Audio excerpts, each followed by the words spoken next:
Hi friends, welcome to Nila's kitchen. நம்ம இன்றைக்கி என்ன பார்க்க போகிறோன்னா, கொத்தமல்லி புதினாவை வச்சு ஒரு புலாவ் எப்படி செய்யலான்னு பார்க்கலாங்க. சோயா போட்டு அதுக்கு நான் கொத்தமல்லி ஒரு கையும் புதினா ஒரு கை 4 பச்சை மிளகாய் இது 3 மிக்ஸி ஜாரில் போட்டு அரைச்சி எடுத்துக்கலாங்க. Hi friends, welcome to Nila's kitchen. இன்றைக்கி நம்ம என்ன பார்க்க போகிறோன்னா, புதினா கொத்தமல்லி வச்சு ஒரு புலாவ் செய்யலாம் வாங்க. இப்போது நான் ஆயில் வந்து ஒரு 150 ml நான் ஊற்றிக்கிறேங்க. புலாவுக்கு ஆயில் நல்லா காயிட்டோம் பாருங்கள். இந்த ஆயில் நல்லா காஞ்சிருச்சு. இந்த ஸ்டேஜில் நான் எடுத்து வச்சுருக்கேன் ஆனியனை போட்டுக்கிறேன். ஃபஸ்ட்டு ஆனியன் போட்டு எப்போவுமே ஸ்பைசஸ் ஆட் பண்ணுங்கள். உடனே போட்டிங்கன்னா கரிஞ்சிடும். ஆயில் நல்லா காஞ்சிருச்சுன்னா நான் இப்போ வந்து பிரியாணி லீஃப் ஒரு 4, பட்டை ஒரு சின்ன துண்டு 3, 2 ஏலக்காய் 3 கிராம்பு எடுத்துருக்கேங்க. அதையும் போட்டுக்கிறேன். போட்டு நல்லா மிக்ஸ் பண்ணிக்கலாம்.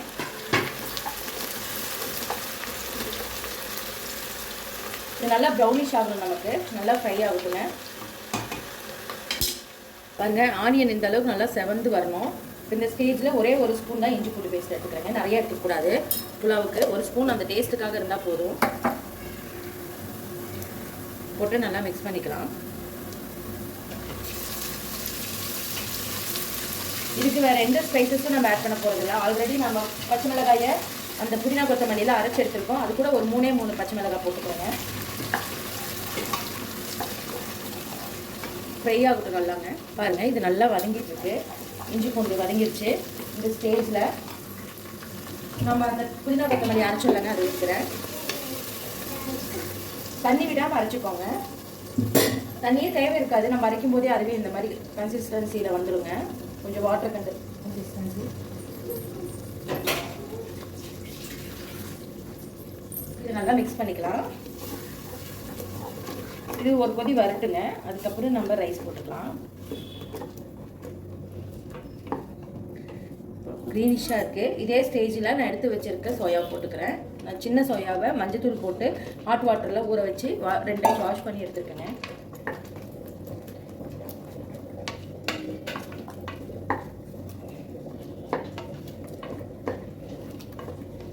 வாங்க, இந்த அளவுக்கு நல்லா மிக்ஸ் பண்ணிக்கோங்க. இப்போ இதே ஸ்டேஜில் தேவையான அளவு உப்பு போட்டுக்கலாம். அப்புறம் டேஸ்ட் பார்த்துட்டு போட்டுக்கலாம்.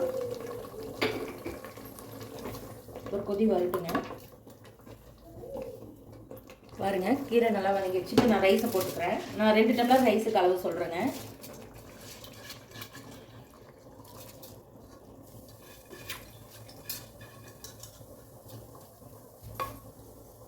இந்த அளவுக்கு நல்லா மிக்ஸ் பண்ணிக்கலாம்.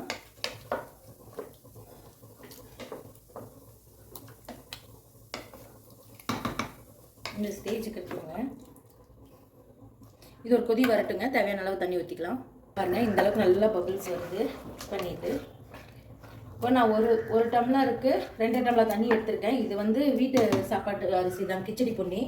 அதனால் நான் 4.5 டம்ளர் ஊற்றுறேங்க. ஏன்னா அந்த கீரையில் கொஞ்சம் தண்ணி இருந்ததுனால 4 டம்ளர் ஊற்றுறேன். டம்ளர் கம்மி பண்ணி உங்கள் ரைஸுக்கு எவ்வளோ ரேஷியோவோ அதுக்கு தகுந்த மாதிரி வாட்டர் ஊற்றிக்கோங்க.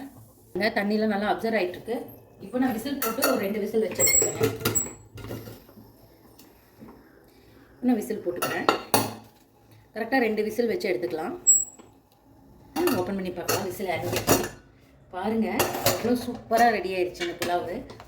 நான் மிக்ஸ் பண்ணிக்கிறேன். நல்லா உதிரியாக எவ்வளோ கரெக்டான பக்குவத்துக்கு வந்துருக்குங்க. இதே ரேஷியோவில் செஞ்சிங்கன்னா கரெக்டாக இருக்கும். தண்ணி அளவு மட்டும் இப்படி போட்டிங்கன்னா நமக்கு பாஸ்மதி ரைஸே தோற்றுருங்க. வீட் ரைஸ்லேயே எவ்வளோ சூப்பராக செய்யலாம் பாருங்கள். பாருங்கள் எவ்வளோ சூப்பராக இருக்குன்னு பார்க்குறேன். கண்டிப்பாக நீங்களும் இந்த மாதிரி ட்ரை பண்ணி பாருங்கள். ட்ரை பண்ணி பார்த்து கமெண்ட் பண்ணுங்கள். வீடியோ பிடிச்சதா லைக் பண்ணுங்கள், ஷேர் பண்ணுங்கள்.